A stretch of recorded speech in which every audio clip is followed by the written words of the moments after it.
নিজেকে ভালোবাসতে পারলে আর ভালো রাখতে জানলে জীবনের অর্ধেক সমস্যার সমাধান হয়ে যায়। হ্যালো বন্ধুরা, কেমন আছেন সবাই? আমি টুম্পা, আমি একটি মেকআপের টিউটোরিয়াল আপনাদের সাথে শেয়ার করলাম। তো কি প্রোডাক্ট ব্যবহার করেছি আর কীভাবে করেছি পুরোটাই আপনাদের সাথে শেয়ার করছি। চলুন দেখে নেওয়া যাক। তো প্রথমে আমি একটা ওয়েট টিস্যু দিয়ে আমার ফেসটা ভালো করে ক্লিন করে নিলাম। এরপর পামের ফেস মিস্ট ব্যবহার করে নিয়েছি। শীত হোক বা গরম, মেকআপের আগে তো ময়েশ্চারাইজার ব্যবহার করতেই হবে। তো গরমকাল বলে আমি ওয়াটার বেস ময়েশ্চারাইজার ব্যবহার করেছি, পিএসসির অ্যাকোয়াপ্লাস্ট ময়েশ্চারাইজার ব্যবহার করেছি।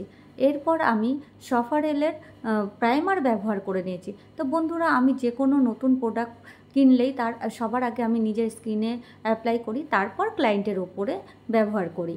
তো আমি সফারেলের প্রাইমার ব্যবহার করার পর সফারেলের কালার কারেক্টার প্যালেট থেকে আমি অরেঞ্জ কালার আর ব্রাউন কালার দুটো মিক্স করে under eye, upper lip, lower lip আর ফোরহেড ভালো করে কালার কারেক্ট করে নিলাম। এরপর ব্লেন্ডার দিয়ে ভালো করে ব্লেন্ড করে নিলাম। এরপর আমি ব্যবহার করব ফাউন্ডেশন হুডা বিউটির দুটো কালার মিক্স করে আমি আমার স্কিন টোন অনুযায়ী কালার রেডি করে সারা ফেসে আমি অ্যাপ্লাই করে নিয়েছি।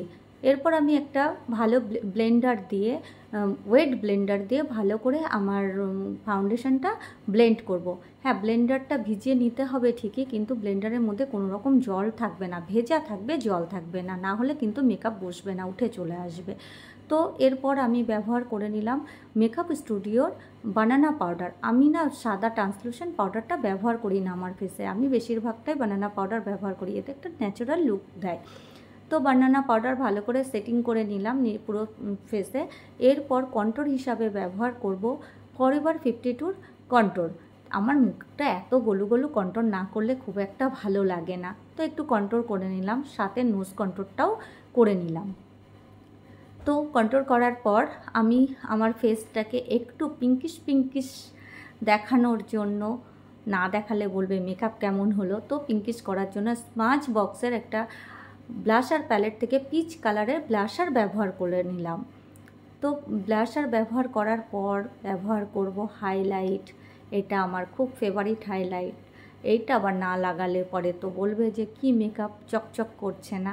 হ্যাঁ, হাইলাইটার ব্যবহার করলাম ম্যাকের ও ডার্লিং। হাইলাইটারটার নাম ও ডার্লিং, ম্যাকের ও ডার্লিং, যেমন নাম তার তেমন কাজ। এরপর যদি এত কিছু করার পরে আইব্রোটা ভালো করে ড্র না করি ভালো লাগবে না। তো মিস ক্লিয়ারের আইব্রো কারেক্টার প্যালেট থেকে আমি ডার্ক ব্রাউন কালার নিয়ে আইব্রোটা ড্র করে নিলাম। তো ভালো করে জানি না কতটা ঠিকঠাক আইব্রো ড্র হয়েছে, কারণ সেদিন আয়না নিয়ে কাজ করতে, ভিডিও করতে ভীষণ সমস্যা হচ্ছিল। যাই হোক, আইব্রোটা ড্র করার পরে এবার আমি করব আই মেকআপ। তো আই মেকআপের জন্য আমি মরফির জ্যাকলিন হিল প্যালেট ব্যবহার করেছি। এখানে একটা অরেঞ্জ ব্রাউন কালার দিয়ে ক্রিজ লাইনটা ব্লেন্ড করছি, কারণ কি আমি অরেঞ্জ কালারের শাড়ি পরেছিলাম বলে অরেঞ্জ ব্রাউন ব্যবহার করছি। অনেকেই আবার বলবে যে বেস লাগিয়ে নিলে না আই মেকআপ করার আগে, না, আমি যখন ফাউন্ডেশন পুরো ফেসে লাগিয়েছিলাম তখন আইলিডেও লাগিয়ে নিয়েছিলাম। তারপর হুডা বিউটির নিউড আইশ্যাডো প্যালেট থেকে ডার্ক ব্রাউন আর একটা পার্পেল কালারের শেড দুটো মিক্স করে আমি ক্রিজ লাইনে, লোয়ার ক্রিজ লাইন আর আউটার কর্নারটা একটু এনহ্যান্স করে নিলাম। এরপর আমি ভালো করে ব্লেন্ড করতে হবে।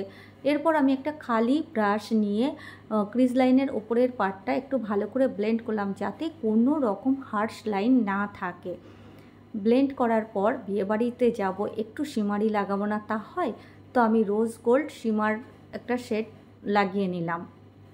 এরপর আউটার কর্নারের যে কালার দুটো মিক্স করে লাগিয়েছিলাম সেম কালার লোয়ার লাইনেও লাগিয়ে নিলাম। ভালো করে ব্লেন্ড করার পর মাস্কারা ব্যবহার করব আমি রিকর্ডের মাস্কারা ব্যবহার করেছি।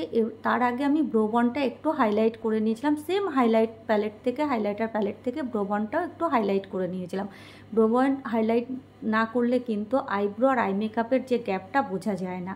যে বলেছিলাম রিকর্ডের মাস্কারা ব্যবহার করব, তো রিকর্ডের মাস্কারা আমি ব্যবহার করলাম। আর আমার আইল্যাশগুলো খুব একটা ভালো, মানে খুব ঘন নয়, আর আমি ফেক আইল্যাশও ব্যবহার করেছিলাম না। তো যাই হোক, রিকর্ডের মাস্কারা লাগানোর পরে শাড়ি পরেছি, কাজল লাগাবো না, এটা তো হতে পারে না, তো আমি একটু কাজলও লাগিয়ে নিলাম। ফরএভার 52 এর কাজল ব্যবহার করেছি। এবার কাজল লাগানোর পর আমি একটা লিকুইড লাইনার ব্যবহার করেছি, কালার বারের লিকুইড লাইনার। এটা এত ভালো লাইনার, জেল লাইনারের মতো কাজ দেয়। তারপর আমি লোয়ার লাইনের কাজলটা সেট করার জন্য ব্ল্যাক শ্যাডোতে একটু স্মাচ করে নিলাম। এরপর মেকআপটাকে ফিক্স করার জন্য আমি পিএসি মেকআপ ফিক্সার ব্যবহার করে নিয়েছি। এই গরমে বিয়ে বাড়িতে যেতে গেলে মানুষের ভিড়ে আরও গরম, তো মেকআপটা ফিক্স করতেই হবে, নাহলে কিন্তু মেকআপ গলে যাওয়ার অনেক চান্স থাকে। আর এই ঘামটা কিন্তু আমরা কোনোভাবেই কন্ট্রোল করতে পারবো না। তো যাই হোক, এরপর আমি ব্যবহার করে নিলাম লিপ কালার। লিপ কালারটা ব্যবহার করছি ব্রাউন কালার। ব্রাউন কিন্তু ভিডিওতে একটু অন্যরকম দেখাচ্ছে কালারটা, আমি এটা ব্রাউন শেড ব্যবহার করেছিলাম। তো লিপটা ভালো করে ড্র করার পর আমি, এই হলো আমার লিপ ড্র। জানি না কেমন, কতটা কি ভালো এসছে।